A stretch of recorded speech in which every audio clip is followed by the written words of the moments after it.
السلام عليكم، مرحبا بكم في قناة آية وياسير. كنتمنى أنكم تكونوا بخير وعلى خير وبصحة جيدة إن شاء الله.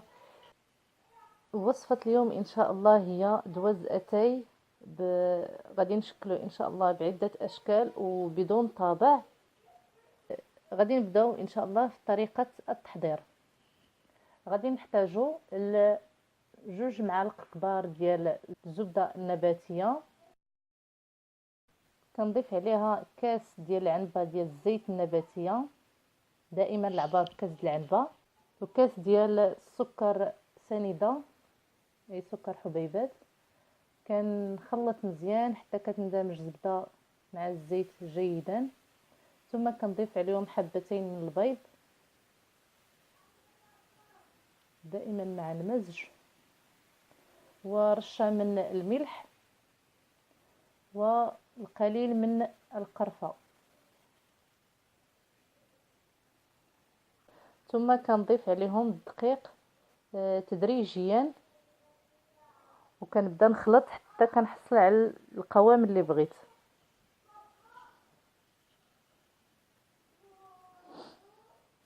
وملعقه من النشا اي مايزينا،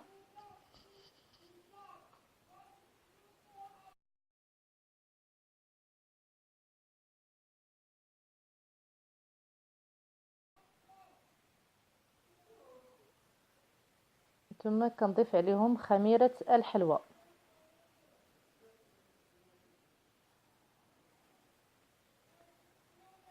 وغادي نستمر على هذا النحو هذا حتى كتجمع العجينه ديالتي كامله. غادي نحاول انني غير نجمع العجين، ما غاديش نعجنو. ثم كنقسم العجين الى قسمين، كناخذ النصف كندير ليه ملعقه كبيره ديال الكاكاو. الشكل الاولاني غادي يكون غادي نعمل حريبلات، ثم نضفرهم بهذا الشكل هذا وكنقطع.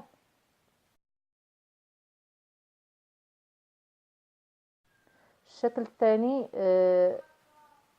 كناخذ كويره من العجين، ثم كنرشمها بالسكين بهذا الشكل هذا. والشكل الاخر كناخذ قليل من العجين الابيض والقليل من العجين اللي بالكاكاو،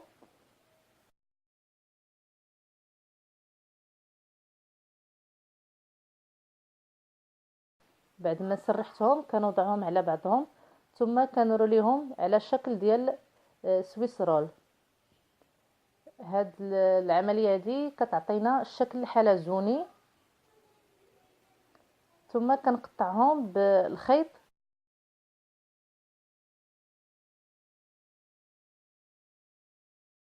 ثم كنوضعهم في الصينيه ديال الفرن اللي كنا سخنا من قبل على درجه حراره متوسطه. كنوضعهم حتى كيتحمروا.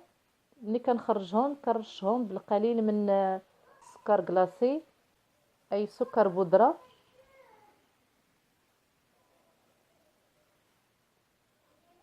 وكنقدموهم بالصحه والراحه.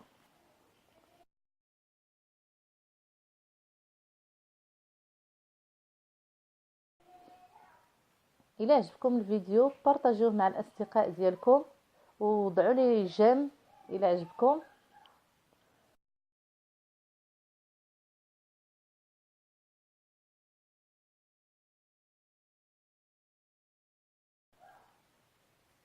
والى اللقاء الى فيديو قادم ان شاء الله.